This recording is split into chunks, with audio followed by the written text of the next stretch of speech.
Melanjutkan kembali pembahasan latihan soal OSNK Mapel IPA jenjang SD tahun 2025.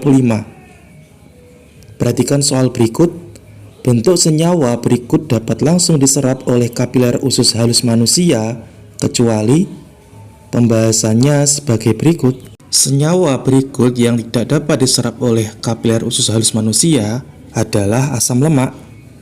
Asam lemak tidak bisa diserap langsung oleh kapiler usus halus manusia karena sifatnya yang tidak larut dalam air. Setelah dipecah dari trigliserida oleh enzim lipase di usus halus, trigliserida itu merupakan bentuk utama dari lemak yang ditemukan dalam makanan dan disimpan dalam tubuh sebagai sumber energi. Nah, asam lemak kemudian diubah menjadi bentuk yang dapat diangkut oleh sistem limfatik. Jadi, asam lemak tidak dapat diserap langsung oleh kapiler usus halus karena harus diangkut oleh sistem limfatik terlebih dahulu sebelum masuk ke dalam sirkulasi darah. Nah, sistem limfatik di sini yang dimaksud adalah mengangkut lemak yang diserap dari usus halus ke dalam darah. Maka jawaban yang tepat untuk soal ini adalah B, asam lemak. Soal berikutnya, tumbuhan dengan fase sporofit yang tidak dominan pada siklus hidupnya adalah pembahasannya sebagai berikut. Yang tepat untuk soal ini adalah D, lumut tanduk. Siklus hidup lumut tanduk dapat digambarkan sebagai berikut. Yang pertama, fase gametofit, yaitu fase ini menghasilkan gamet yang kemudian melakukan fertilisasi. Yang kedua, fase sporofit, yaitu setelah fertilisasi, fase sporofit tumbuh dari gametofit dan menghasilkan spora. Karena fase gametofit lebih dominan dan fase sporofit lebih pada gametofit, lumut tanduk menunjukkan pola siklus hidup dengan fase sporofit yang tidak dominan. Soal berikutnya, perhatikan gambar sayatan melintang dari akar tumbuhan berikut. Bagian yang menunjukkan pembuluh kayu, pembuluh tapis, dan endodermis secara berurutan adalah pembahasannya sebagai berikut.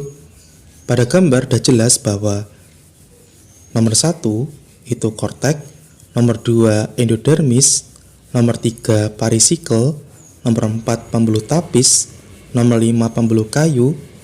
Maka jawaban yang tepat untuk soal ini adalah C, nomor 5, 4, dan 2.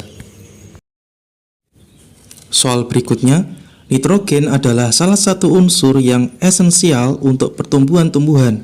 Unsur tersebut digunakan oleh tumbuhan untuk membuat senyawa berikut, kecuali pembahasannya sebagai berikut.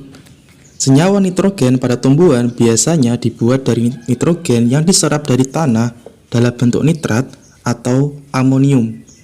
Nitrogen ini kemudian digunakan untuk sintesis asam amino, protein, klorofil, asam nukleat, dan senyawa nitrogen lainnya yang penting untuk pertumbuhan dan perkembangan tumbuhan.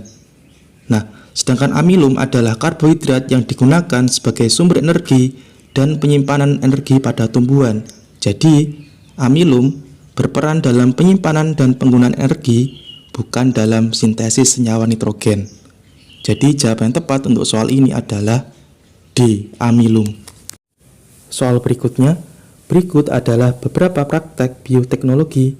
Berdasarkan gambar di atas, praktek yang termasuk dalam bioteknologi modern tampak pada gambar. Pembahasannya sebagai berikut. Nah, sudah nampak bahwa gambar 1 itu merupakan fermentasi, gambar 2 itu stek, gambar 3 itu kultur jaringan, gambar keempat itu cloning. Karena yang ditanyakan adalah praktek bioteknologi modern, maka yang tepat adalah kultur jaringan dan cloning. Jawaban yang tepat untuk soal ini adalah B, nomor 3 dan 4. Sekian untuk pembahasan kali ini. Terima kasih, semoga bermanfaat.